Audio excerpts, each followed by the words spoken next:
Bonjour à toutes et à tous, merci de nous rejoindre aujourd'hui pour cette nouvelle vidéo. On continue sur la thématique fonds de solidarité et aujourd'hui on s'arrête sur un tuto spécial pour les restaurateurs parce qu'on a beaucoup de questions en commentaire sur nos autres vidéos lorsqu'on a détaillé les conditions d'application du régime, notamment sur la prise en compte du chiffre d'affaires de référence et sur la prise en compte du chiffre d'affaires pour les périodes octobre-novembre 2020, à savoir est-ce qu'on prend oui ou non le chiffre d'affaires réalisé sur les livraisons et ventes à emporter. Donc c'est ce que nous allons détailler dans cette vidéo, dans notre tuto spécial restaurateur.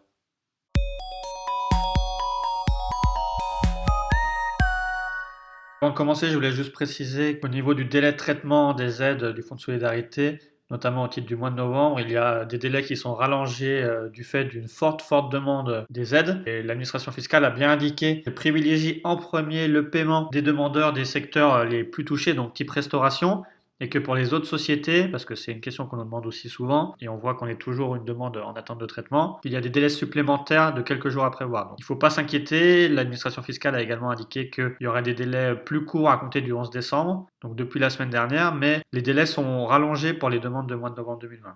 Alors bien sûr, pour commencer, il va falloir vous connecter sur votre espace particulier, je dis bien particulier et pas professionnel, grâce à votre numéro d'identification fiscale et votre mot de passe. Ensuite, vous allez dans la rubrique messagerie sécurisée. Et là, vous allez faire votre demande. Vous allez voir sur l'onglet écrire. Vous allez pouvoir faire votre demande de fonds de solidarité. Donc une fois que vous êtes dans votre rubrique messagerie sécurisée, vous allez dans l'onglet écrire et vous faites votre demande d'aide pour les entreprises fragilisées par l'épidémie Covid-19.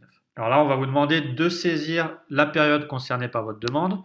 Donc bien sûr, je vous rappelle que vous pouvez encore demander la période de septembre, octobre et novembre 2020. Donc nous là, ce qui nous intéresse, c'est la demande pour novembre 2020. Ensuite, pour faire votre demande, vous allez devoir insérer votre numéro SIRET. À partir du moment où vous allez rentrer votre numéro SIRET, ça va reconnaître votre société et vous allez rentrer votre secteur d'activité. Donc là, on s'est dit qu'on allait traiter de l'activité restauration. Donc vous voyez bien qu'il y a l'activité de restauration traditionnelle, l'activité de restauration de type rapide, les services de traiteur. Je vous laisse dérouler toutes les activités, mais en tout cas, celles qui sont listées là, c'est les activités du secteur S1 et S1 bis dit essentiel. Donc nous, on va partir sur une activité de restauration traditionnelle. Donc là, vous allez cliquer également que vous n'exercez pas une activité principale relevant du type P, donc activité de discothèque. Et à partir de ce moment-là, vous allez devoir remplir votre formulaire pour la demande d'aide. Vous allez certifier sur l'honneur que vous remplissez toutes les conditions d'application en disant que vous avez débuté votre activité avant le 30 septembre 2020, que vous ne trouviez pas en liquidation judiciaire au 1er mars 2020. Vous allez informer l'administration fiscale sur votre effectif salarié. Donc pour bénéficier du dispositif, il va y avoir moins de 50 salariés au titre du mois de novembre. On verra que les conditions de salariat ont changé pour le fonds de solidarité du mois de décembre. Donc là, on vous renvoie à notre vidéo pour le mois de décembre. Ensuite, vous allez indiquer le nombre de salariés, par exemple 15. Ensuite, il y a des problématiques de contrôle. Est-ce que vous êtes détenu par d'autres sociétés? Parce qu'on va regarder le nombre de salariés par rapport aux différentes sociétés du groupe. Ensuite, il y a une condition qui est qu'il ne faut pas que que vous ayez un contrat de travail à temps complet dans votre société.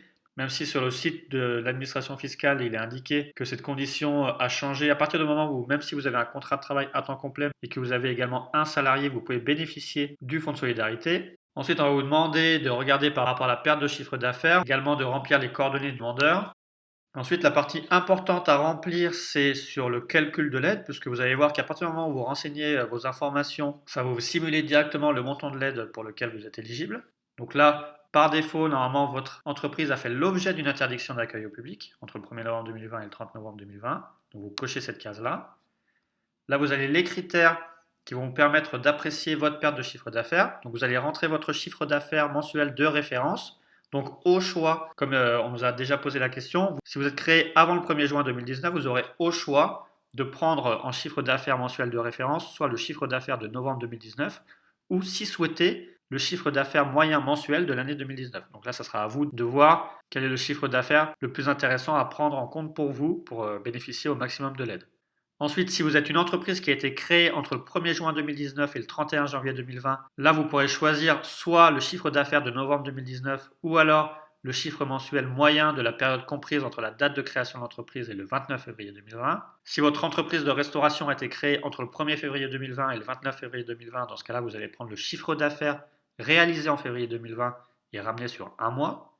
Et si votre entreprise de restauration a été créée après le 1er mars 2020, Dans ce cas-là, vous allez regarder le chiffre d'affaires mensuel moyen réalisé entre le 1er juillet 2020 et le 30 septembre 2020. Ou alors, si la date de création est après le 1er juillet 2020, vous allez prendre le chiffre d'affaires mensuel moyen réalisé entre la date de création de l'entreprise et le 30 septembre 2020. Dans l'exemple, on peut prendre une société de restauration qui est créée en 2010 et qui a fait 250 000 euros de chiffre d'affaires sur novembre 2019. Et pour préciser, là sur le chiffre d'affaires mensuel de la période de référence, là vous prenez votre chiffre d'affaires total, livraison et vente à emporter. Ensuite, on va vous demander d'indiquer le chiffre d'affaires mensuel de la période comprise sur le 1er novembre 2020 jusqu'au 30 novembre 2020. Donc dans ce cas-là, il est bien précisé que vous ne tenez pas compte du chiffre d'affaires qui a été réalisé sur les activités de vente à distance avec retrait en magasin ou livraison. Par principe, normalement, vous devriez être très proche de zéro. Ensuite, vous allez indiquer si vous avez eu des pensions retraite ou des indemnités journalières de sécurité sociale, type assurance maladie, au titre du mois de novembre 2020, puisque ce montant va venir en diminution de l'aide perçue au titre du Fonds de solidarité. Donc, si vous n'avez rien reçu, vous mettez 0 et vous pouvez calculer directement l'aide. Et là, on voit bien que vous avez une perte de 100% de votre chiffre d'affaires parce qu'on n'a pas pris en compte le chiffre d'affaires de la vente à distance avec retrait en magasin ou livraison. Donc dans ce cas-là, vous avez le droit au maximum de l'aide qui est pour le mois de novembre de 10 000 euros. Ensuite, vous n'avez plus qu'à remplir les informations de votre RIB, donc vos informations bancaires, pour obtenir le virement. Ensuite, on va vous demander de bien préciser que vous n'êtes pas une société en difficulté qui fait l'objet de la réglementation en matière d'aide de minimis. Et enfin, pour terminer votre formulaire, vous allez certifier sur l'honneur, bien sûr, que les informations apportées sont exactes. Et également, une autre condition, que vous n'aviez pas de dette fiscale ou sociale impayée au 31 décembre 2019. Sauf si celle-ci faisait l'objet d'un plan de règlement obtenu auprès du comptable public. Ainsi, il est bien précisé qu'il ne faut pas donner de fausses informations parce que c'est puni pénalement de 2 ans d'emprisonnement et 30 000 euros d'amende. Ensuite, il convient de préciser qu'à partir du moment où vous allez valider votre demande, l'administration fiscale va mettre en place un premier contrôle de cohérence et qui peut prendre plusieurs jours. Et ensuite, elle va vous envoyer un mail pour vous dire si la demande est acceptée ou non. Et suite au versement de l'aide que vous aurez obtenue, l'administration fiscale peut également vous envoyer d'autres demandes de justification pour notamment justifier votre chiffre d'affaires réalisé.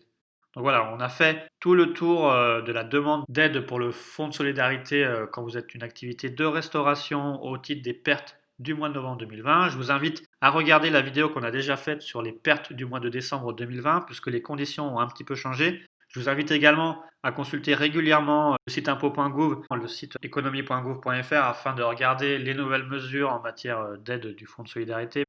On vous invite à vous abonner à notre chaîne YouTube pour suivre toute l'actualité en matière fiscale. On vous invite également à voir notre autre vidéo sur le Fonds de solidarité pour le mois de décembre 2020 qui reprend toutes les explications pour bénéficier de l'aide. On vous rappelle également qu'à côté du Fonds de solidarité, il existe beaucoup d'autres aides qui sont apportées par le gouvernement, aussi par l'URSSAF et aussi par BPI France et par vos régions, puisque vous pourrez bénéficier par exemple du prêt rebond, aussi du prêt garanti par l'État, qui vous permettra d'avoir une trésorerie et d'obtenir des prêts de façon très privilégiée. Et enfin, on vous invite à partager la vidéo et à la liker. De même, si vous avez des questions complémentaires, n'hésitez pas à nous les poser en commentaire pour qu'on y réponde le plus rapidement possible. Et si vous avez besoin d'aide pour faire les démarches et si vous voulez qu'on vous assiste pour faire ces démarches, vous pouvez nous contacter directement sur le lien Calendly et prendre rendez-vous avec nous par téléphone en prenant directement rendez-vous sur le lien Calendly qui est en commentaire épinglé et en description de la vidéo.